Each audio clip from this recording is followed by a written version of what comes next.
नमस्कार, मैं हूँ शालिनी और आप देख रहे हैं BBN भव्य भारत न्यूज।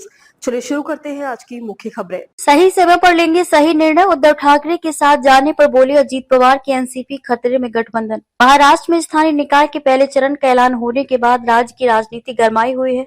अजीत पवार की अगुवाई वाली एनसीपी महायुति का हिस्सा है, लेकिन रायगढ़ में अजीब-गरीब समीकरण में उसके उद्धव ठाकरे के साथ जाने के अटकलें हैं।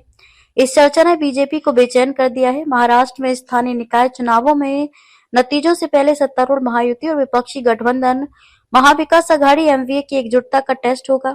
रायगढ़ में अजीत पवार की अगुवाई वाली राष्ट्रवादी कांग्रेस पार्टी एनसीपी के उद्धव ठाकरे की अगुवाई वाली शिवसेना यूबीडी के साथ हाथ मिलाने के कयासों से महायुति में हलचल है।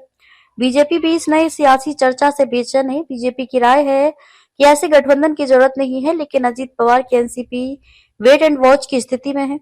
अजीत पवार की एनसीपी ने गुरुवार को कहा कि हम महायुति साथ में चुनाव लड़ेंगे, लेकिन सभी की नजरें रायगढ़ पर टिकी हुई हैं। यहाँ पर अजीत पवार की अगुवाई वाली एनसीपी और एकनाथ शिंदे की शिवसेना के बीच 36 का आंकड़ा है।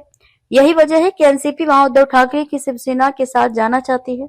एनसीपी महाराष्ट्र के प्रमुख और रायगढ़ से लोकसभा के सदस्य सुनील तटकरे का कहना है कि जमीनी कार्यकर्ता चुनाव के लिए तैयार हैं। पालघर, ठाणे, मुंबई, रायगढ़, रत्नागिरी जिलों की समीक्षा बैठक के बाद उन्होंने कहा कि हम एक महागठबंधन के रूप में मिलकर चुनाव लड़ने की योजना बना रहे हैं। इसके लिए अगले 3 दिनों में तीनों दलों के बीच चर्चा होगी। तटकरे ने बताया कि अगले मंगलवार को महागठबंधन समन्वय समिति की बैठक होगी, जिसमें नगर परिषद व नगर पंचायत चुनाव महागठबंधन के रूप में लड़ने पर चर्चा होगी। तटकरे ने कहा कि एनसीपी ने हर जिले से उम्मीदवारों के आवेदन मंगाए हैं। इनकी संख्या से पता चलता है कि कार्यकर्ताओं में काफी उत्साह है। तो अभी तक के लिए इतना ही। मैं शालिनी आपसे विदा लेती हूँ। अगली खबर में फिर मुलाकात होगी एक और खास खबर के साथ। तब तक के लिए बने रहिए BBN भव्य भारत न्यूज के साथ। नमस्कार।